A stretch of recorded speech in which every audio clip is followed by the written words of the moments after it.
Hello boys. पिछले video clip में मैंने आपको सहखंडज अर्थात एडजॉइंट ऑफ ए तथा ए इन्वर्स ज्ञात करना सिखाया था। इसके अलावा मैंने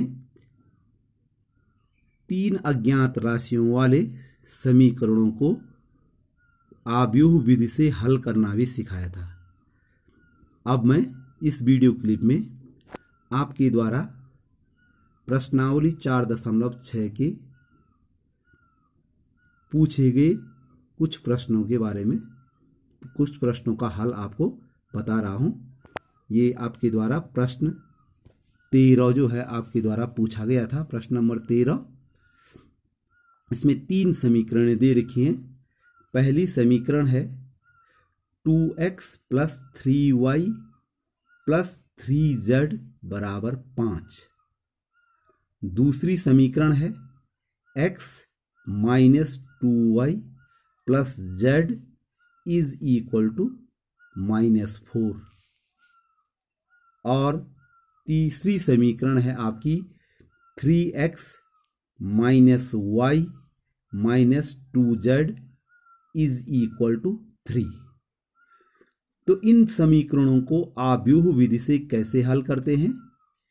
इसमें क्या करते हैं हम, जो तीनों समीकरणों में जो x, y और z के जो गुणांक हैं उन गुणांकों के लिए हम जो है आव्यूह a लेते हैं। तो आव्यूह a बराबर यानी आपका मैट्रिक्स A बराबर हो गया 2 3 3। फर्स्ट रो हो जाएगी 2 3 3। सेकेंड रो सेकेंड इक्वेशन से 1, ये -2 और 1। देखिए गुणांक यहां पर x का गुणांक 1, y का गुणांक -1 और z का गुणांक है 1। तो 1 -2 और 1। और तीसरी क्वेश्चन से है 3 -1, क्योंकि यहां पर केवल -y है तो y का गुणांक है -1 और -2। ये तीसरी रो होगी क्या, 3 -1 और -2। तो ये इस प्रकार से ये जो x y z के गुणांक हैं इनसे हम जो है एक मैट्रिक्स A बनाते हैं। दूसरा मैट्रिक्स बनाते हैं हम, चूंकि ये x y z है तो एक कॉलम मैट्रिक्स बनाते हैं। ये आपका स्तंभ आव्यूह है x। तो x बराबर हो जाएगा आपका कैपिटल X है ये देखिए x y और z। और तीसरा एक आव्यूह B, ये भी एक जो है स्तंभ आव्यूह होता है जो बराबर में है। तीनों समीकरणों में जो बराबर में है इनसे जो है एक मैट्रिक्स बनता है 5 - 4 3। तो 5 - 4 3।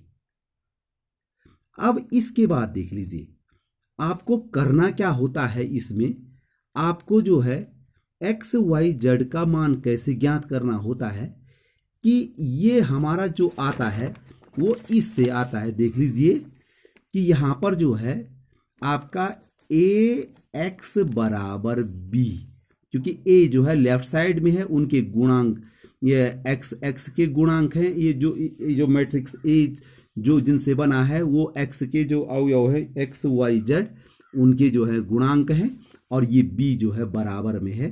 तो देख लीजिए, तो यहां से आपका आता है x बराबर A inverse B। A inverse B भी कैसे आता है देख लीजिए, ये भी मैं आपको बता दूं। ये आता है आपका कि दोनों पक्षों में हम जो है A इनवर्स से गुणा करेंगे। देखो A इनवर्स A और x बराबर A इनवर्स B, यानी हमने दोनों पक्षों में A इनवर्स से गुणा किया। लेफ्ट में गुणा किया तो यहां भी लेफ्ट में गुणा। अब यहां पर देख लीजिए A इनवर्स A बराबर होता है आपका I x बराबर A इनवर्स B। और I मानी इकाई आव्यूह, आइडेंटिटी जो मैट्रिक्स है, I से जो है अगर हम किसी को गुणा करते हैं तो इसका कोई प्रभाव नहीं पड़ता है, तो वही मैट्रिक्स आएगा आपका x बराबर A इनवर्स B। यानी x के अवयव अब x के अवयव होते हैं x y z, तो x के अवयव निकालने के लिए आपको a इनवर्स b निकालना पड़ता है। तो इसके लिए सर्वप्रथम हमको क्या ज्ञात करना पड़ेगा, a इनवर्स ज्ञात करना पड़ेगा। अब a इनवर्स ज्ञात करने के लिए मैंने पहले भी आपको बताया था कि सर्वप्रथम हम क्या करते हैं, a इनवर्स का अस्तित्व तभी होगा जब determinant a is not equal to 0 हो। अगर determinant a is not equal to 0 हो तभी a इनवर्स का अस्तित्व होता है। अगर इसका मान 0 हो गया, a इनवर्स का मान यदि डिटर्मिनेंट a का मान यदि 0 हो गया, तो इसका मतलब ये हुआ, इसका अर्थ है कि आपका a इनवर्स का अस्तित्व नहीं है। तो सबसे पहले a इनवर्स ज्ञात करने के लिए हम डिटर्मिनेंट ऑफ a का मान ज्ञात करते हैं। तो देख लीजिए इसमें, इस प्रश्न में हमने क्या किया, यहाँ पर देख लीजिए, इसमें हमने डिटर्मिनेंट ऑफ a का मान ज्ञात किया। ये यहाँ पर है आपका डिटर्मिनेंट ऑफ a, ये देख लीजिए डिटर्मिनेंट ऑफ a बराबर, ये इसको, ये a ये है, फर्स्ट रो के सापेक्ष हमने इसको क्या किया, एक्सपेंड किया है, खोल, ये इसका जो है प्रथम रो के सापेक्ष इसको जो है हमने जो है ये इसको खोला है, एक्सपेंड किया है। तो ये हो जाएगा 2, देखो 2 के साथ कौन आएगा, ये रो भी नहीं आएगी, कॉलम भी नहीं आएगा, तो -2 इंटू -2 हो गया आपका 4, और ये देखिए बीच में माइनस आना है, और 1 इंटू -1 हो गया, तो 4 माइनस -1 यानी 4 + 1 हो जाएगा वो। अच्छा -3, यहाँ पर देखिए इस यहाँ पर प्लेसिंग साइन माइनस है, प्लस माइनस प्लस, ये कई बार बता चुके हैं। तो -3 के लिए ये फर्स्ट रो नहीं आएगी और सेकंड कॉलम नहीं आएगा आपका, तो 1 गुणा -2 मानी -2, और ये -1 गुणा 3 यानी -2 -3 प्लस, अब ये हो गया आपका 3। तो 3 क्योंकि इसका प्लेसिंग साइन प्लस है, तो 3 के साथ ये फर्स्ट रो भी नहीं आएगी और थर्ड कॉलम भी नहीं आएगा, तो 1 इंटू -1 मानी हो गया आपका -1, और ये देखिए -2 इंटू 3 हो गया -6, तो क्या हो जाएगा -1 माइनस -6, माइनस का प्लस हो जाएगा, तो -1 + 6 हो जाएगा। जब इसको कैलकुलेट करेंगे आप तो ये होगा 4 और 1 5 दूना 10, और ये देखिए -2 और -3 -5, और इसको -3 से गुणा करेंगे तो -15 हो जाएगा। और ये देख लीजिए यहाँ पर -1 -6 5, तो 5 यहाँ 15, तो ये हो गया आपका 40 इज नॉट इक्वल टू 0, यानी 0 नहीं आया, अर्थात यहाँ पर a इनवर्स का अस्तित्व है।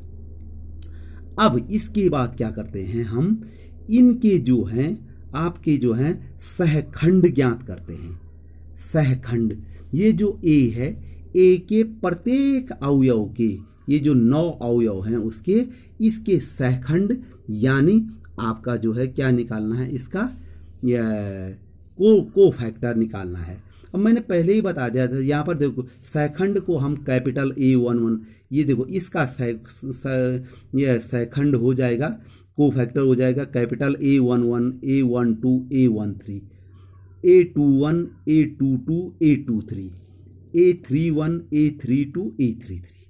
तो देख लीजिए मैंने आपको बताया भी था कि भाई सहखंड जब आप ज्ञात करेंगे तो उसमें प्लेसिंग साइन का बड़ा महत्व है। इन संख्याओं का महत्व नहीं है अपना, इन संख्याओं का महत्व नहीं, बल्कि इन संख्याओं की जगह तो कुछ भी हो, लेकिन क्या होना चाहिए आपका, इनके जो है प्लेसिंग साइन का जो है बड़ा महत्व है। तो देख लीजिए क्या हो जाएगा, तो सबसे पहले A11 यानी ये यहाँ पर आ जाएगा A11 मानी 2 का सहखंड, तो 2 का सहखंड, इसका प्लेसिंग साइन आपका प्लस है, तो ये देखिए ये भी नहीं आएगी रो और ये कॉलम भी नहीं आएगा, तो ये हो गया 4, -2 गुणा -2 4, और 1 गुणा ऋण 1 हो गया, और बीच में ऋण चिन्ह होता है, तो ये हो गया 4 ऋण 1 मानी 4 धन 1, और 4 धन 1 बराबर 5 हो गया। अब इसका देखिए, इसका सहखंड हो गया A12, यहाँ पर प्लेसिंग साइन आपका माइनस है, इसलिए पहले मैंने यहाँ पर बाहर से माइनस रख दिया।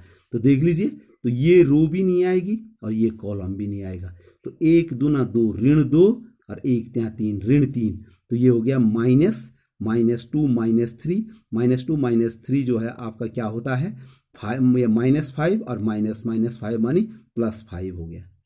फिर इसका देखो, इस 3 का जो है यहाँ पर प्लेसिंग साइन प्लस है, तो इसका सहखंड हो जाएगा, ये भी नहीं आएगा, ये भी नहीं आएगा, तो एक एकम एक ऋण 1 हो गया और 2 3 6 ऋण 6 ये हो गया, तो क्या हो जाएगा, ऋण 1 ऋण 6, यानी ऋण 1 धन 6 हो जाएगा बराबर 5। तो ये इसका जो है सहखंड हो गया। अब इस एक का सहखंड यानी A21 इसका प्लेसिंग साइन माइनस है, तो यहां पर देखिए A21 निकालते समय क्या करेंगे, पहले माइनस रखेंगे, तो देख लीजिए इसका सहखंड निकालने के लिए ये रो भी नहीं, ये रो भी छोड़ देंगे और ये कॉलम भी छोड़ देंगे, तो क्या हो जाएगा आपका 3 दूना 6 ऋण 6, और देखो और 3 एकम 3 ऋण 3, तो ऋण 6 और ऋण 3, तो ऋण 6 धन 3 हो जाएगा। ये देखिए ऋण 6 धन 3 और ये माइनस प्लेसिंग साइन है यहाँ पर, तो ये हो जाएगा, ये ऋण 6 धन 3 ऋण 3 होता है और ऋण का क्या हो गया धन, तो धन 3 हो गया। अब इसका जो है इसका जो है आपका इसका सहखंड, यहाँ पर प्लेसिंग साइन प्लस है, माइनस प्लस माइनस, तो प्लस है, तो इस देखिए इसका सहखंड क्या हो जाएगा, ये भी छूट जाएगी, ये भी छूट जाएगा, तो इस देखो 2 दूना 4 ऋण 4 और 3 3 9 ऋण 9, तो क्या हो जाएगा आपका, ये हो जाएगा यहाँ पर ये A22 है, ऋण 4 ऋण 9, ये ऋण 13 हो जाएगा यहाँ पर।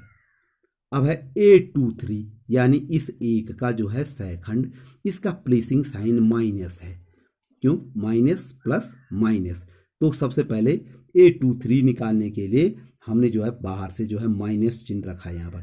अब उसके बाद क्या हो जाएगा, ये इसका निकालने के लिए ये दूसरी रो भी छोड़ देंगे, ये कॉलम भी छोड़ देंगे, 2 एकम 2 ऋण 2 और 3 3 9, तो ऋण 2 ऋण 9, ये यहाँ पर हो गया आपका ये आपका ऋण 2 ऋण 9, तो ऋण 2 ऋण 9 ऋण 11 होता है और बाहर से भी ऋण चिन्ह है, तो ये +11 हो गया, धन 11 हो गया।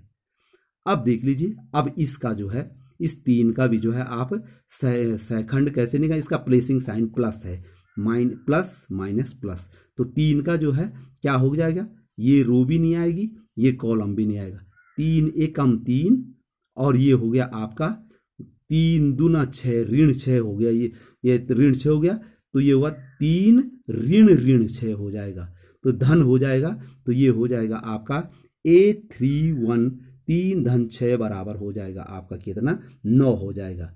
अब इसका देख लीजिए ऋण 1 का सहखंड, इस यहाँ पर वैसे भी प्लेसिंग साइन माइनस है, तो A32, तो यहाँ पर A32 निकालने के लिए मैंने पहले माइनस, ये प्लेसिंग साइन यहाँ पर माइनस रखा, तो आपकी अब जो है ये रो भी नहीं आएगी और ये कॉलम भी आपका नहीं आएगा, तो इससे क्या हो जाएगा, जब ये रो भी नहीं आएगी और ये कॉलम भी नहीं आए, तो 2 एकम 2 और ऋण 3 एकम 3, तो ये हो गया आपका 2 ऋण 3, तो 2 ऋण 3 ऋण 1 होता है और ऋण इस ऋण की वजह से वो धन 1 हो गया।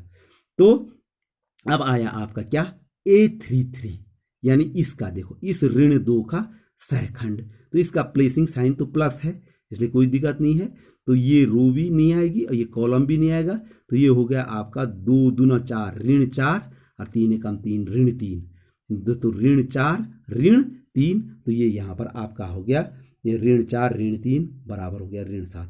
इस प्रकार से इसके जो टोटल 9 अवयव हैं इनके हमने क्या ज्ञात कर दिए हैं, सहखंड ज्ञात कर दीजिए। अब यहाँ पर देख लीजिए सहखंडों का आव्यूह, तो सहखंडों का आव्यूह जैसे ये A11 5 5 5, तो पहली रो हो जाएगी आपकी, ये यहाँ पर होगी आपकी 5 5 5, दूसरी हो जाएगी आपका ये देख लीजिए A21 मानी 3 और ये जो है आपका ऋण 13 और 11, तो 3 ऋण 13 11, और तीसरा A31 से ये है आपका 9 1 और ऋण 7, तो ये तीसरा हो गया 9 1 ऋण 7। तो ये सहखंडों का आव्यूह, क्योंकि ये कई बार आप कर चुके हैं। इसके बाद क्या आता है आपका एडज्वाइंट ऑफ ए यानी सहखंडज।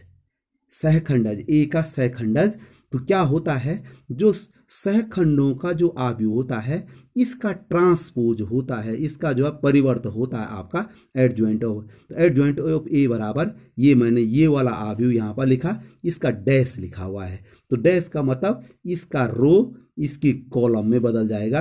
तो देखो इसकी पहली रो है 5 5 5, ये पहला कॉलम बन गया 5 5 5, 3 ऋण 13 11, तो ये 3 ऋण 13 11 दूसरा कॉलम। और इसकी तीसरी रो है आपका 9 1 ऋण 7, तो ये तीसरा जो है कॉलम बन गया 9 आपका 1 और ऋण 7। तो इस प्रकार से आपका एडजॉइंट ऑफ ए। अब ए इनवर्स बराबर क्या होता है ये पहले से जानते हैं आप। ए इनवर्स बराबर होता है 1 determinant A into adjoint of A. तो 1 डिटर्मिनेंट ए का मान यहाँ पर आपने ज्ञात कर रखा है, डिटर्मिनेंट ए का मान है 40, तो 1/40, और ये हो गया आपका एडजॉइंट ए का मान ये।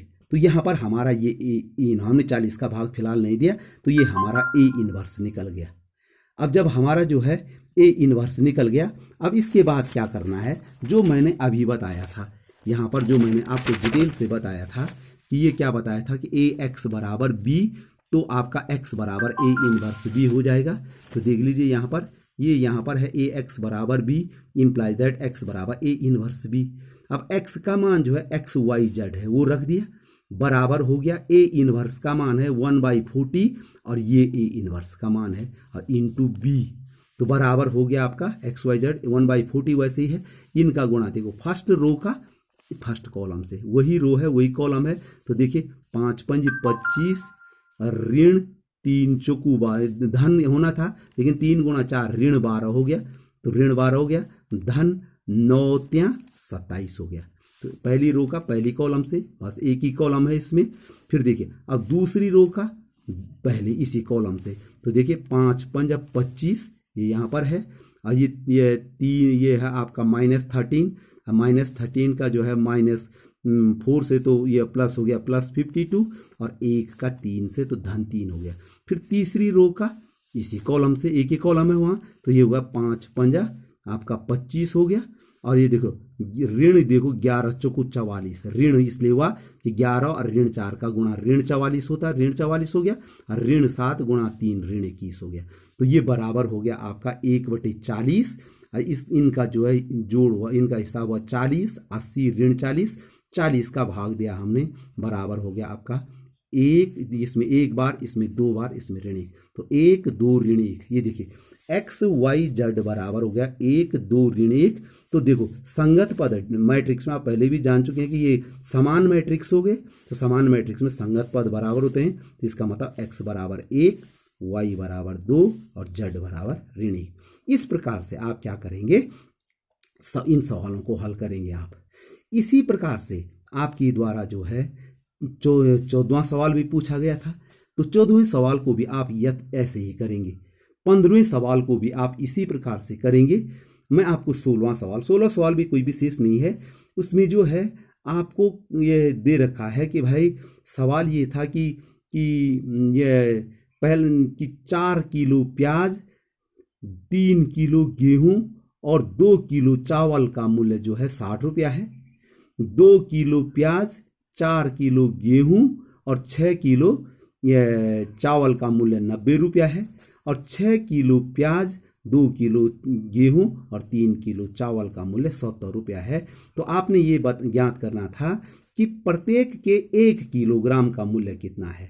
तो हमने क्या माना कि प्याज, गेहूं और चावल का मूल्य क्रमशः एक्स वाई तथा जेड रुपया प्रति किलोग्राम है, 1 किलोग्राम है। तो देखिए प्रथम शर्तानुसार पहली शर्त क्या थी, सुन लीजिए भाई। 4 किलो आपने प्याज खरीदा तो एक्स के हिसाब से उसका मूल्य 4x हो गया। 3 किलो गेहूं खरीदा तो वाई के हिसाब से 3y हो गया, और 2 किलो जो है आपने चावल खरीदा तो जेड के हिसाब से उसका कीमत जेड हो गया। टोटल कीमत दी आपने 60, तो 4x धन 3y धन 2z बराबर 60 हो गया। दूसरी शर्त है कि आपने 2 किलो प्याज खरीदा तो उसका मूल्य 2x हो गया x के हिसाब से। 4 किलो आपने गेहूं खरीदा तो वो 4y कीमत होगी, मूल्य 4y हो गया। और 6 किलो आपने चावल खरीदा, उसका मूल्य हुआ 6, तीनों को जोड़ करके 90 रुपया है। तीसरी शर्त है कि आपने 6 किलो प्याज खरीदा तो उसका मूल्य 6x हो जाएगा। 2 किलो आपने गेहूं खरीदा है तो उसका मूल्य 2y हो जाएगा। और 3 किलो आपने चावल खरीदा है उसका मूल्य 3z हो जाएगा। और इस प्रकार टोटल कीमत है, टोटल मूल्य है 70 रुपया। तो देख लीजिए समीकरण बन गई है ऊपर वाले प्रश्न की भांति। तो यहाँ पर भी मैंने जरा आगे बढ़े हैं कि A बराबर एक मैट्रिक्स बनाया।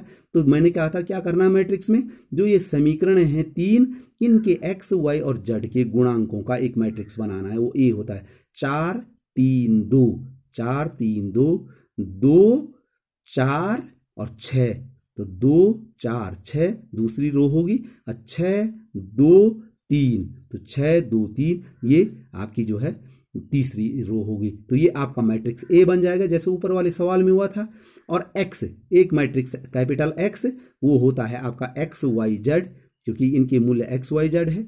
और तीसरा मैट्रिक्स होता है बी, वो बी क्या होता है, ये जो बराबर में जो है जो संख्याएं हैं 60 90 70, इनका जो है आपका बी बन गया।